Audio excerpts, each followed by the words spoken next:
You're 22, alone on the trading floor at 4:07 in the morning, rebuilding a discounted cash flow model for the third time because a managing director circled one number in red ink and wrote a single word. Why? 11 years later, you're sitting in a glass office above Park Avenue, and the year-end statement in front of you shows your personal cut of the fund's profits. More money than your father earned in his entire career at the plant. Between those two moments sits an industry where, by the industry's own running joke, the graveyard is bigger than the trading floor. Hedge fund research counts hundreds of funds liquidating every single year. In most years, nearly as many funds die as are born. This is every level of a hedge fund career, from junior analyst to portfolio manager, what each seat actually pays, what it costs to move up one chair, and why almost nobody survives the climb.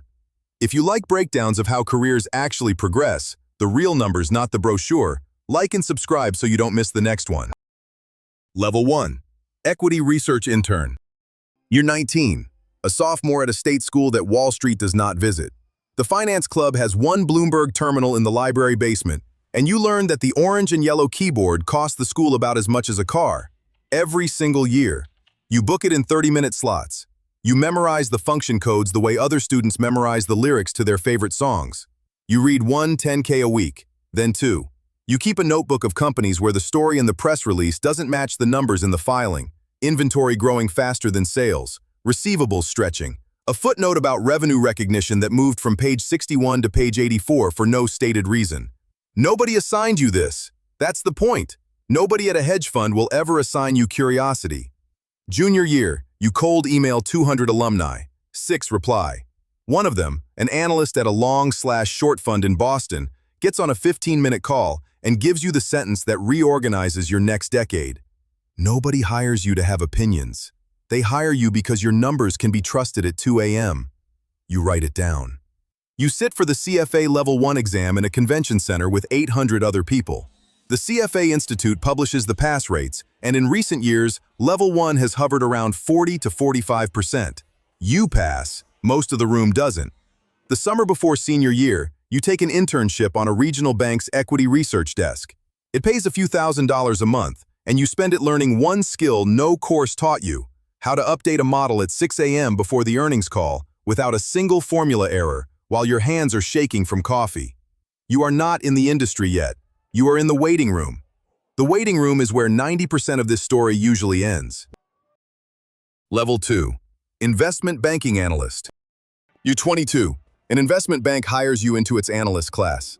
First-year base pay at the large bank starts around $110,000 to $120,000. With a bonus on top, the figures are tracked publicly every year by sites like Street Oasis.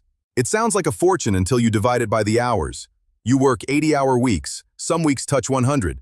Divide it out and you're earning less per hour than the bartender who serves the associates on Thursday nights. You learn the machinery, comps, precedent transactions, 3-statement models that actually balance. You learn that a font size mistake on page 40 of a pitch deck at 3 a.m. is a firing offense in the eyes of one particular VP, so you learn to check that page twice. But here's what you're actually doing, and half your analyst class never figures it out. You are not building a banking career. You are building a track record of being trusted with numbers because the hedge funds are watching. The recruiters call it the on cycle. Headhunters representing the big multi-manager funds and private equity shops start interviewing first-year analysts within months of the start date. The interview is not a conversation. It's a stock pitch. 3 names, long or short. Thesis, catalyst, valuation, risk, in 4 minutes. You pitch a mid-cap industrial where the market is pricing a margin recovery that the order book quietly contradicts. The interviewer, a senior analyst who looks 30 and tired, asks you one question. What's the crowd's position, and why are they wrong? You answer. He nods once and looks at his phone. 2 weeks later, you get the call. Out of your analyst class of about 30, a handful will make this jump to the buy side within 2 years. Most will stay in banking, and some of them will make more money than you for the next 5 years. That's the trade. You're not choosing money yet. You're choosing a lottery ticket with better odds than the lottery, and worse odds than staying put. Level 3. Junior Analyst. You're 24. Your badge now opens a door on the 38th floor of a building you used to walk past. The fund runs about $2 billion. There are 11 investment professionals. There is no training program. On day 1, A senior analyst named Priya hands you a list of 9 tickers in the specialty chemical space and says, "You own these now. If one of them moves 3% and I hear it from the tape before I hear it from you, we're going to have a different kind of conversation." The compensation reset is real. Recruiting firms and industry surveys, Odyssey Search Partners, eFinancialCareers, put total pay for junior hedge fund analysts broadly in the range of $200,000 to $350,000, depending on the fund's year. On a good year, you make double your banking pay. On a bad year, the bonus pool shrinks and nobody apologizes. But the real change isn't the money, it's the scoreboard. In banking, your work was judged by whether the client said yes. Here, your work is judged by a number that prints every day at 4 p.m. and does not care about your effort, your hours, or your intentions. You can work 90-hour weeks, be right about the business, and still lose money because a central banker gave a speech. You learn the vocabulary of the scoreboard. P&L, profit and loss, your reason to exist. Alpha, the return you generate beyond what the market handed everyone. Crowding, when every fund owns your idea and the exit door is the width of one person. You do one thing exceptionally well: channel checks. For a bet against a packaging company, you call 14 regional distributors in 3 weeks, and 11 of them tell you the same thing. Orders soft, inventories heavy. The company guides down 6 weeks later. The fund was short.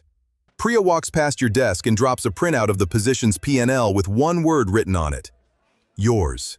You pin it inside your drawer where no one can see it. You also learn the first brutal law of the seat. Your ideas don't get size.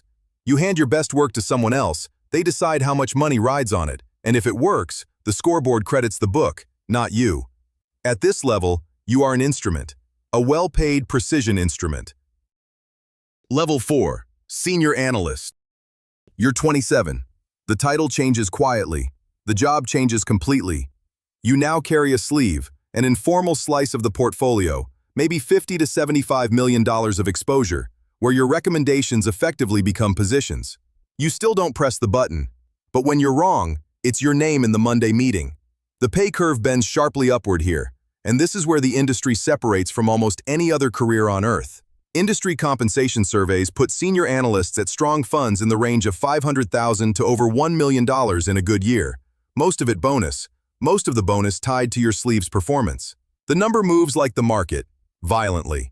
You develop the habits of a person whose mistakes now have 6 zeros. You write a one-page pre-mortem before every major position. It is 1 year from now, and this trade lost 30%. What happened? You keep a decision journal, because you've learned that memory is a liar that always votes for your ego. And you attend your first funeral. Not a person, a fund. A friend from your banking class joined a fund that was up 40% 2 years running, levered into a concentrated book. 1/4 of reversals and a wave of redemptions later, the fund is winding down and returning capital. You remember the case they teach in every risk seminar. Long-term capital management, 1998. A fund run by actual Nobel laureates, so heavily leveraged that when the trades turned, the Federal Reserve had to summon Wall Street's biggest banks into a room to organize a bailout of roughly $3.6 billion to keep the damage from spreading. The lesson isn't "don't be smart." Everyone at LTCM was smart. The lesson is the sentence your portfolio manager says at the Monday meeting, the one you'll repeat for the rest of your career. Being right is not a risk model. Somewhere in this stretch, life sends you an invoice. You miss a wedding for an earnings season. You take one real vacation in 3 years, and you check the tape from a beach chair in Portugal at 2:30 in the afternoon local time, 9:30 in New York. Your partner notices.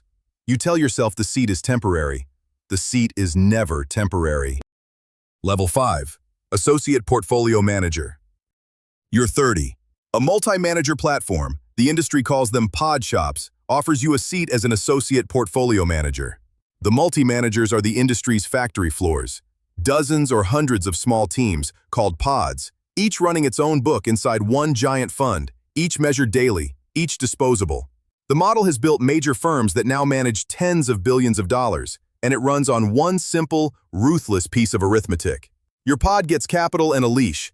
The leash is the drawdown limit. At many platforms, the structure works like this. Lose around 5% of your allocated capital, and your book gets cut in half.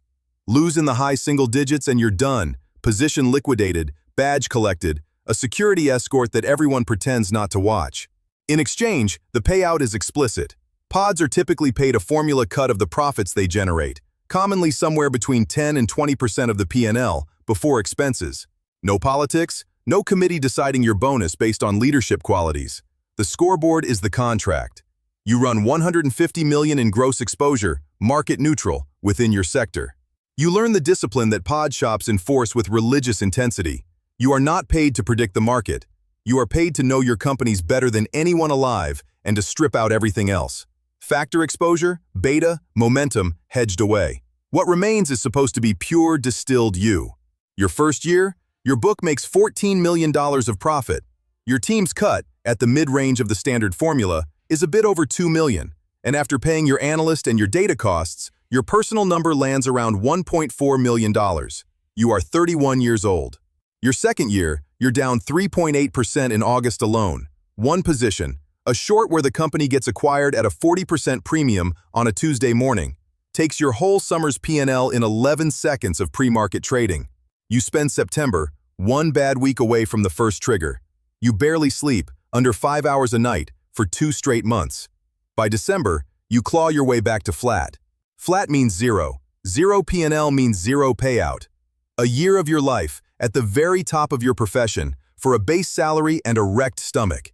That winter, you finally understand why the average tenure of a pod PM at some platforms is measured in a couple of years, and why the industry describes the model with a phrase borrowed from nature documentaries. It's not a career, it's a migration. Level 6. Portfolio Manager. You're 33. The platform hands you the full title, a bigger book, and the thing you actually wanted, the final say. Every decision in this building now ends at you. The analysts bring you ideas the way you once brought them to Priya, and you watch their faces while you ask the question that was once asked of you. What's the crowd's position, and why are they wrong? The economics at this altitude stop resembling a salary and start resembling ownership. A PM running $1 billion who generates a 6% return on that capital has produced $60 million in profits. At a standard formula cut, the team's share is somewhere between $6 and $12 million before expenses. Public reporting and pay disclosures at the top platforms have put star PM compensation in the tens of millions. Those are the stars. Most PMs are not stars. Most PMs are one bad year from being a senior analyst again, somewhere else, for someone younger. And you now carry the case study that keeps every PM honest, because you watched it happen live in January 2021. Gabe Plotkin's Melvin Capital, one of the most celebrated stock pickers of his generation, roughly $12.5 billion under management going into that month. A crowd of retail traders on a message board found the fund's most crowded short, GameStop, and squeezed it into the stratosphere. Melvin lost 53% in a single month. It took an emergency capital injection of $2.75 billion from 2 larger funds to stabilize, and barely a year later, Plotkin wound the firm down anyway. The most feared risk in this business was never being wrong about a company. It's being right in a crowd, standing in a doorway built for one. So you build your book like a person who has seen things. Position limits you never breach, even when you're certain, especially when you're certain. A pre-mortem file that now runs 400 pages of imagined disasters, some of which came true. And a rule you give every new analyst on their first day. The rule that is the entire industry in 11 words. Nobody hires you for opinions. They hire you for numbers they trust. Saying it, you realize you're quoting a 15-minute phone call from 14 years ago. You never learned what happened to that analyst in Boston. His fund isn't around anymore. Neither are most of the others. The library at your old state school still has the Bloomberg terminal in the basement. You know, because you paid for the second one. There's a small plaque on it that the school insisted on, and you fought down to 6 words, with no name. A sophomore emails you through the alumni network, roughly the same subject line you used once. Sent 200, she writes. You're the 6th to reply. You give her 15 minutes on a Tuesday. She asks how to get from a library basement to a seat like yours, and you think about the honest answer. The 4 a.m. models. The scoreboard that prints at 4 p.m. and doesn't care. August, down 3.8. The wedding you missed. The flat year that paid nothing. The doorway built for one. Read 110K a week, you say. Then 2.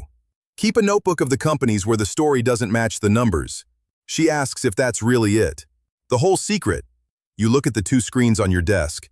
still open on a footnote that moved from page 61 to page 84 for no stated reason. That's the first level, you say. There are only 6, but the staircase eats people.